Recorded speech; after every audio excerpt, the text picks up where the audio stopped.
In the sprawling and often unforgiving landscape of history, certain figures rise from the most unassuming origins to cast shadows that stretch across empires.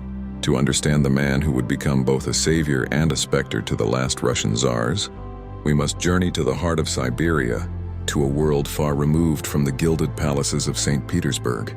Here, in the late 19th century, lies the remote village of Pokrovskoye, a small outpost of humanity swallowed by the immense snow-covered wilderness of the Tobolsk Governorate.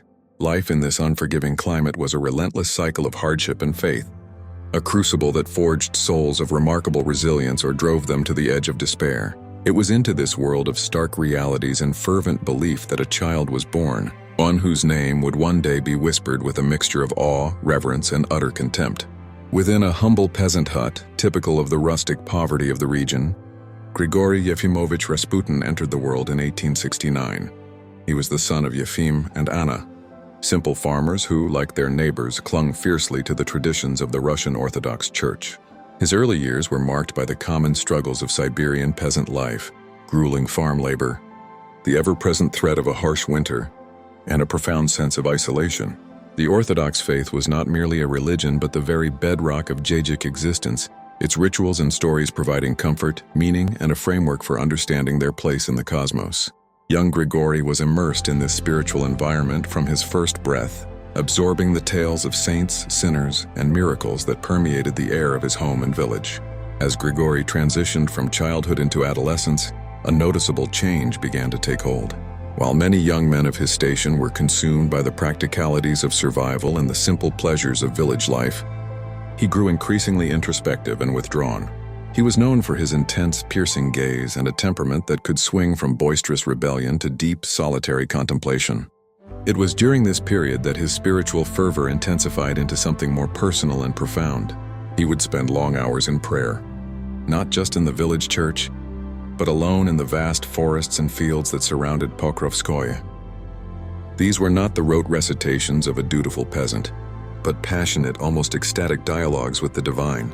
He claimed to have visions, to experience a connection to God that transcended the formal structures of the church, setting him on a path distinct from his peers. This burgeoning spiritual identity could not be contained within the confines of his village. Embracing the ancient Russian tradition of the Stranik, or Holy Wanderer, Rasputin left his family and set out on a pilgrimage across the vast expanse of the Russian Empire. For years, he traveled on foot, journeying to monasteries, holy sites, and centers of spiritual learning. He sought out other mystics and holy men, absorbing their teachings and developing his own unique philosophy, a blend of orthodox doctrine, folk mysticism, and a charismatic, almost hypnotic personal theology. During these wanderings, his reputation began to grow. Stories of his prophetic insights and his alleged ability to heal the sick through prayer and touch spread through the peasant communities he visited. He was no longer just a man, but a vessel for a mysterious power, a figure of spiritual authority whose charisma was both unsettling and magnetic. His travels eventually led him from the rural countryside to the bustling city of Kazan, a major religious and academic center on the Volga River. This was a critical turning point, a transition from the world of wandering mystics to the sphere of social and religious influence. In Kazan, Rasputin, his raw charisma and compelling spiritual pronouncements captured the attention of influential figures within the local clergy and theological academy. They were intrigued by this uneducated peasant who spoke with such conviction and seemed to possess a genuine, if unconventional, holiness. These early connections were crucial, forming the first links in a chain that would ultimately lead him out of obscurity. This network of admirers, impressed by his power and piety, would soon provide the recommendations that would open the most exclusive doors in the empire, setting the stage for his fateful arrival in the capital and his collision with destiny. In the twilight years of the Russian Empire, a figure of myth and mystery emerged from the vast wilderness, a man whose shadow would stretch all the way to the throne. From the remote Siberian village of Pokrovskoye, a peasant mystic named Grigori Rasputin embarked on a journey that would forever alter the course of Russian history. In 1903, he arrived in the imperial capital of St. Petersburg, a dazzling metropolis of gilded palaces and sprawling boulevards that stood in stark contrast to the rustic simplicity he had left behind. This city, the heart of the Romanov dynasty, was a cauldron of political intrigue, artistic fervor, and spiritual seeking, a perfect stage for a man of Rasputin's peculiar charisma and ambition. He was an outsider, a wanderer, But he possessed a raw, magnetic energy that would soon find its audience. Rasputin's reputation as a starets, a holy man and spiritual guide, preceded him. He quickly found his way into the opulent salons of the St. Petersburg aristocracy, a world of grand ballrooms and whispered secrets. The city's elite, jaded by courtly life and drawn to mysticism, were captivated by his intense gaze, rustic prophecies, and claims of divine connection. He was unlike anyone they had ever met. His coarse manners and peasant origins were seen not as a flaw, but as proof of his authentic spiritual power. Through a network of well-connected society women who were mesmerized by his mystical aura and supposed healing abilities, Rasputin's fame grew.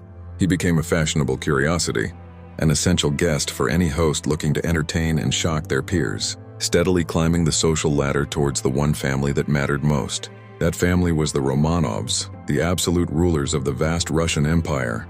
Tsar Nicholas II and Tsarina Alexandra were isolated on their throne, presiding over a nation teetering on the brink of collapse. Their private world, however, was consumed by a more personal crisis.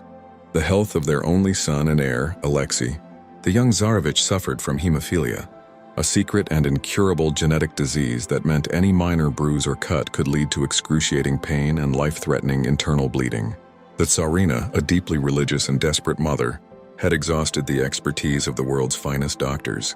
She prayed relentlessly for a miracle, and in the fall of 1905, her prayers were seemingly answered when she was introduced to the enigmatic holy man from Siberia. The first encounter between Rasputin and the imperial family was a moment of profound significance. Summoned to the palace during one of Alexei's severe bleeding episodes, Rasputin approached the boy's bedside. Witnesses reported that he did not use medicine, but simply spoke calmly to the Tsarevich, laid a hand upon him, and prayed. Inexplicably, the boy's bleeding stopped, his pain subsided, and he fell into a peaceful sleep. To the frantic Tsarina, this was nothing short of a divine miracle. Where science had failed, this humble peasant had succeeded. From that day forward, her faith in Rasputin became absolute and unshakable. He was not just a healer. He was an instrument of God, sent to protect her precious son and, by extension, the future of the dynasty itself. This miraculous healing solidified Rasputin's position in the heart of the imperial court. He was no longer a peripheral mystic but a trusted confidant, granted unprecedented access to the Tsarina and the inner sanctum of the Romanov family.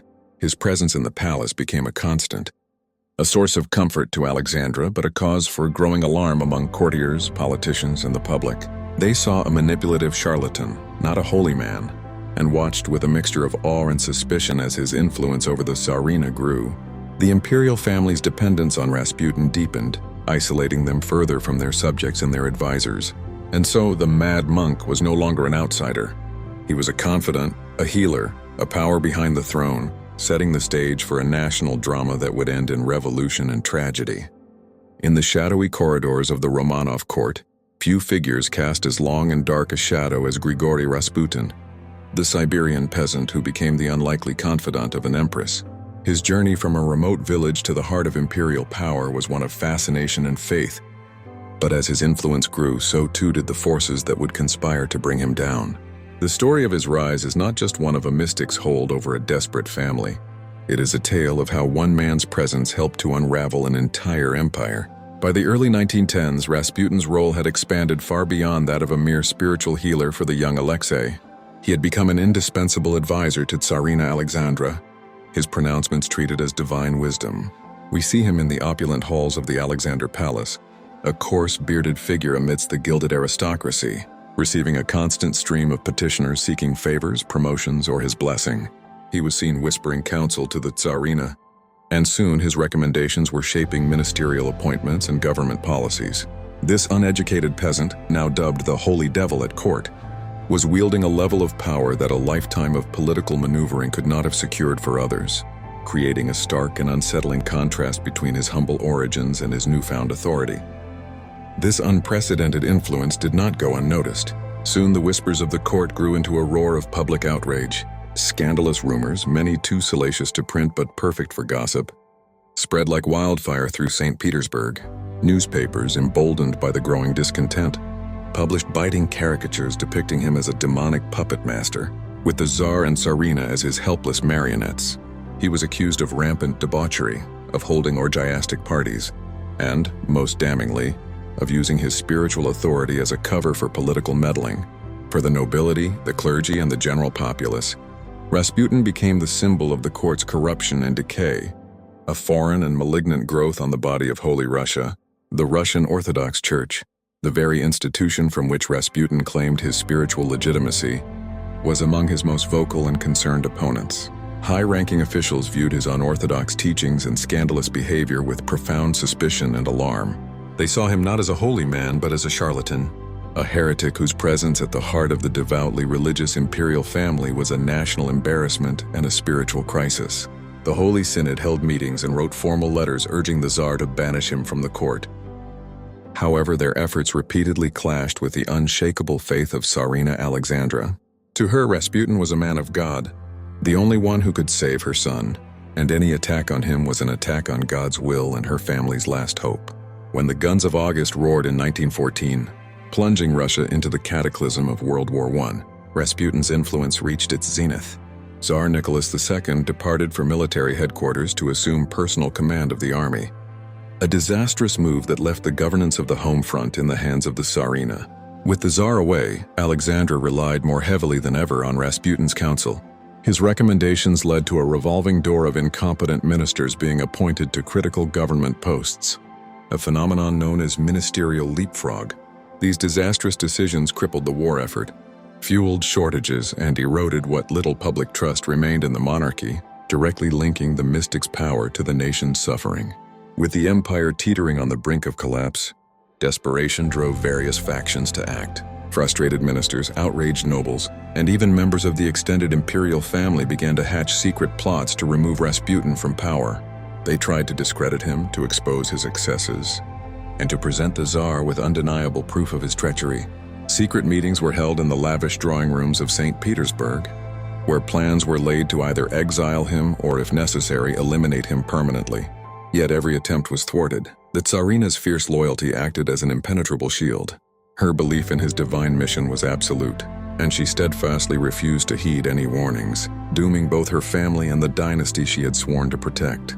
The story of Rasputin's unchecked power is a stark reminder of how personal belief, when placed above reason and national interest, can lead a nation to ruin. How does one man become so despised that his death is seen as the only salvation for an entire empire? For a nation teetering on the brink of collapse, that man was Grigori Rasputin, the mad monk whose influence over the imperial family had become a symbol of everything wrong with Tsarist Russia. This is the story of his brutal end, an assassination that, instead of saving a dynasty, only hastened its demise. By the winter of 1916, Russia was a pressure cooker of dissent. The disastrous campaigns of World War I had bled the nation dry, and cities were choked with unrest. On the frigid streets of Petrograd, long queues for bread morphed into angry anti-government protests. Newspapers, emboldened by the growing chaos, published increasingly damning headlines, weaving a toxic narrative that placed the blame squarely on Empress Alexandra and her mystic advisor, Rasputin. To the public and the political elite, he was not just a debauched holy man. He was a German spy, a puppet master pulling the strings of the Tsarina while the Tsar was away at the front. The widespread belief took hold like a fever. Rasputin was a cancer, and he was destroying the empire from within. From the opulent salons of the aristocracy, a desperate plot began to form. A small elite circle of conspirators decided that the only way to save the monarchy was to cut out its rot. The group was led by the flamboyant Prince Felix Yusupov, the husband of the Tsar's niece, who would use his own palace as the stage for the murder. He was joined by the Grand Duke Dmitry Pavlovich, the Tsar's cousin, and the right-wing politician Vladimir Purishkevich. Their motives were a cocktail of patriotism, personal ambition, and genuine fear for Russia's future. They believed that by eliminating Rasputin, they could break his hold on the Empress, restore credibility to the throne, and stave off the revolution they all saw looming on the horizon. On the bitterly cold night of December 16, 1916, the plan was set in motion. Prince Yusupov lured Rasputin to his Moika palace, promising a secret meeting with his beautiful wife, Irina. In a lavishly decorated basement room, a trap was laid. A platter of cakes and several bottles of Madeira wine had been laced with enough potassium cyanide to kill several men instantly. As the night wore on, Yusupov watched in a state of growing panic as Rasputin consumed the poisoned treats with no apparent effect. The holy man complained only that the wine made his throat burn. But he remained very much alive. his legendary resilience proving terrifyingly real. The conspirators' meticulous plan had failed at the first hurdle. With the poison having failed, panic gave way to brute force. Yusupov, in a frenzy, retrieved a revolver and shot Rasputin in the chest at close range. The monk collapsed, and the plotters, believing him dead, prepared to dispose of the body. But as Yusupov leaned over the fallen man, Rasputin's eyes suddenly flew open. With a terrifying roar, he lunged at the prince, clawing at him before staggering out into the palace courtyard. Purishkevich gave chase, firing 4 more times, with 2 shots finally felling the monk for good. Still fearing his unholy vitality, the conspirators brutally beat his body with a club before binding him and throwing him through a hole in the ice of the frozen Neva River. 3 days later, Rasputin's body was discovered, his arms frozen above his head as if he had tried to claw his way out from under the ice. While some celebrated the death of the mad monk, the aftermath was not what the conspirators had hoped for. The imperial family was plunged into despair, and the Empress withdrew even further, her trust in the nobility completely shattered.